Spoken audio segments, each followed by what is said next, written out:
Hi there, my name is Luke here on Go Natural English, and I am here to talk to you about 3 of the most common mistakes I hear among English language learners when it comes to English vowel sounds. Now let's start with some of the basics. You'll notice that I said vowel sounds and not vowel letters. That's because, believe it or not, these are 2 completely different things. While there are technically 5 vowel letters, A, E, I, O, U, there are way more vowel sounds than there are vowel letters in English. Many English language learners don't necessarily know this, and we find as English speakers that when we hear people who speak other languages, that some of the words don't have the true vowel pronunciation that you need to have when you say these words. And that's where I come in today to talk about some of the most common distinctions that we have in English vowels. I think a good place to start is to look at this shape here. I want you to imagine that this shape is your mouth. The left side of the shape is the front of your mouth, where your lips and your teeth are. The right side of the shape is the back of your mouth. The top of the shape is the roof of your mouth, and the bottom of the shape is the bottom of your mouth. You'll also notice on the shape that there are dotted lines. This tells us whether the tongue and the jaw should be in a high position, a middle position, or a low position. This can be useful to think about in terms of the vowels that you're saying, and we will talk about this a bit more in depth as the video goes along. Now, the sounds I wanted to talk to you about today are some of the front vowels. So that means they're vowels that are produced with the tongue more in the front of the mouth. So these 3 vowel pairs are E versus I versus E, and E versus A. So depending on where you are in your English language learning journey, you may find that these sounds sound very clear and very different, or you may find that they sound very similar, and I'm going to give you guys some tips about how to improve both your ear in terms of hearing the difference between these sounds, as well as some tips about how to say them so that English speakers can understand your speech a bit more clearly. Now let's start with E versus I.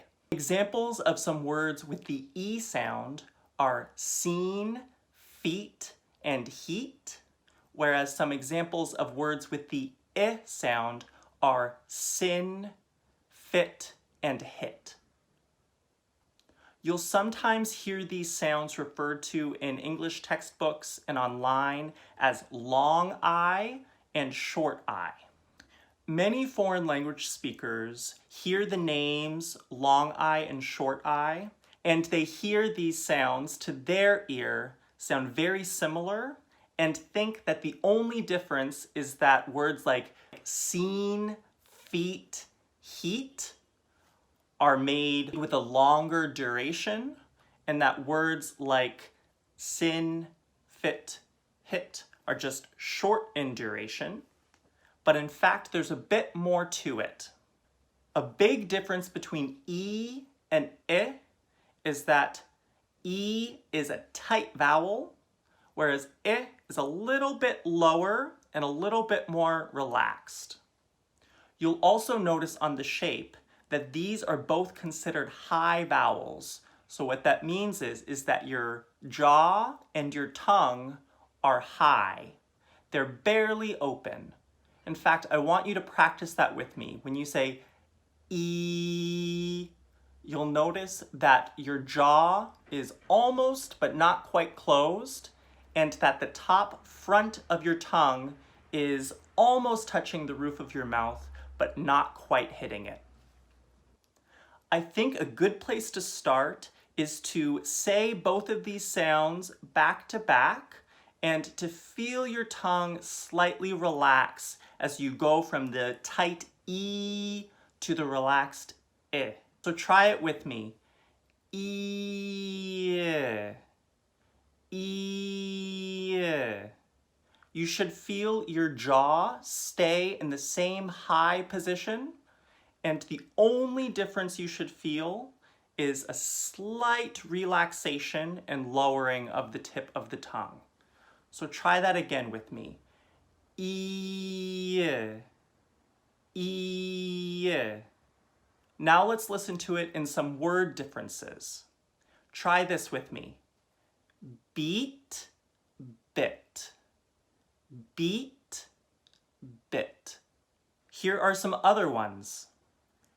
Sheep, ship.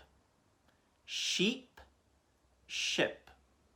And then finally, seat, sit. Seat, sit.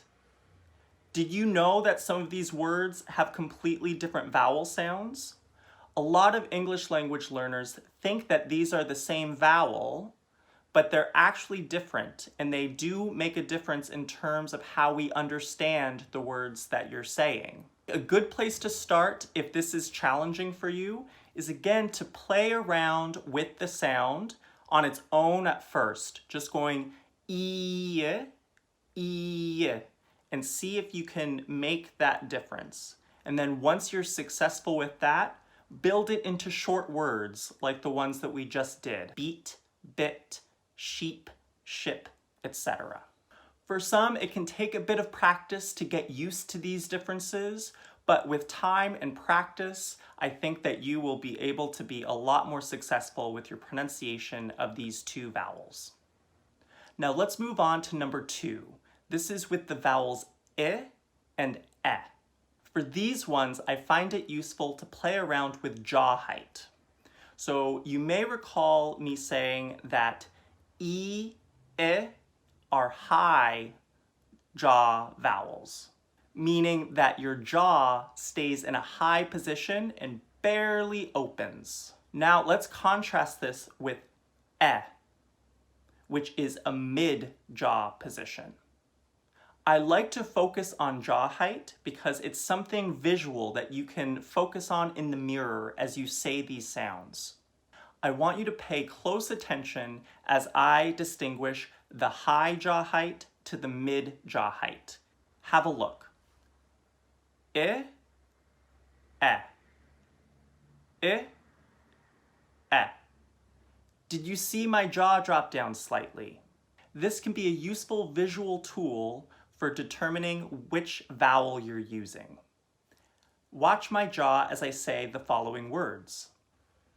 Big, beg. Sit, set. Pin, pen. Did you notice that my jaw was high for every first word and my jaw was a bit lower for every second word? If you feel like you could hear and see the difference when I said those two vowels, give it a try and repeat, keeping a close eye on your jaw height in the mirror. I think you'll find this is a useful tool for distinguishing these two vowels. Finally, let's move on to number 3, and that is the difference between the vowels E and A. You may have noticed that my jaw went down even further for A. That is because A is considered a low jaw vowel. So the jaw and the tongue are in the lowest position. Watch my jaw one more time as it goes from a middle jaw position to a low jaw position. E, A.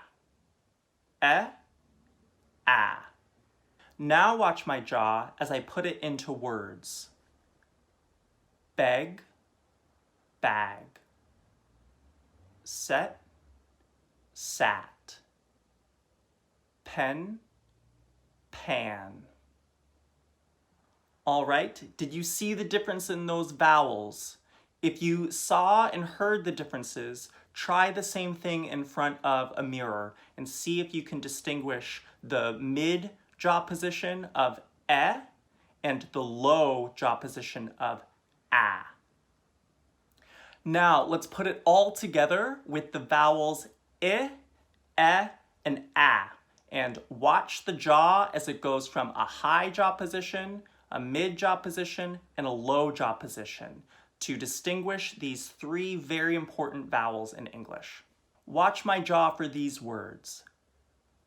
Big, beg, bag.